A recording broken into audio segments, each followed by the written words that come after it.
Sobrang curious ako kasi wala akong makita online kung ano yung nasa loob nitong unit.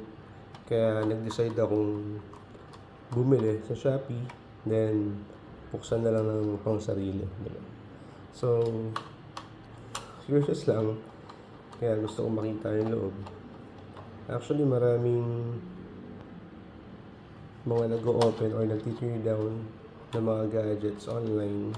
Pero syempre meron tayong mga gadgets na hindi makita na pinubuksan yung loob or tine-tear down. So, eto, try natin to buksan para sa mga curious din kung ano yung laman ng loob nito. Kasi merong mga units na mas mahal kaysa dito. Ito, napakamura lang nito. Magkano lang ang bili ko dito? Halos 200 pesos lang. So, paano siya i-open? Yan, kinakapa ko pa siya. So, tingin ko may mga clip dito. Yan, wala na naman siyang any screw. Wala rin dito. So, hindi slide ba siya to open? So, hindi siya pwedeng slide. Or iaangat and then slide. Pwede may lock.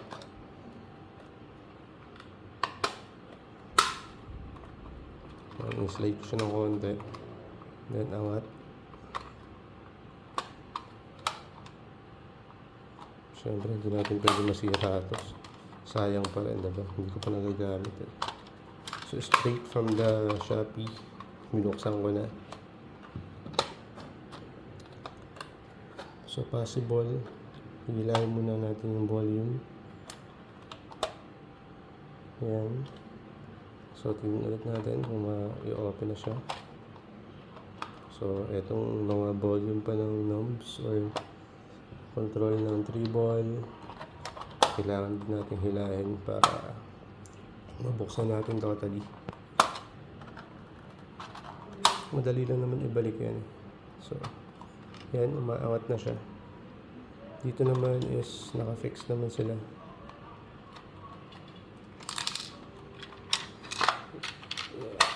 So, ayan, nabuksan na natin. Yun. So, ito yung loob niya. Sobrang simple lang.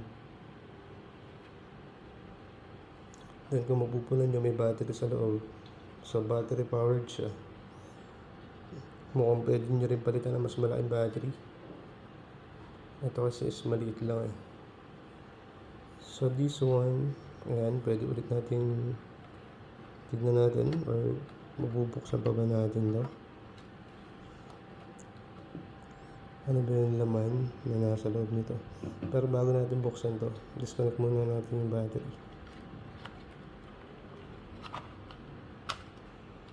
Ayan. Then open natin. So may tornilyo lang siya isa dito sa side na to.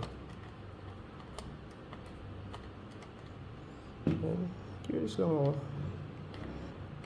Kaya gusto kong buksan. Then naka-bluetooth nga pala to. Sabi nga rin kanina. Ano pa bang other tornilyo? Ito pa pala. Isa pa.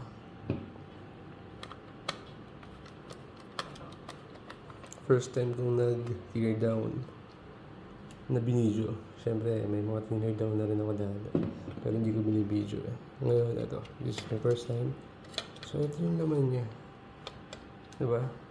Kakakulit. Sobrang simple lang. Volume knobs. Diba?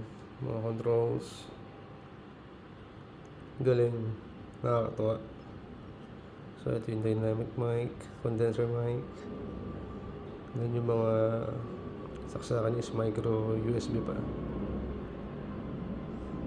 Meron na siyang ganyan, BZV8 1048 V2 and JD240603. Yan, ang galing. Ang cute.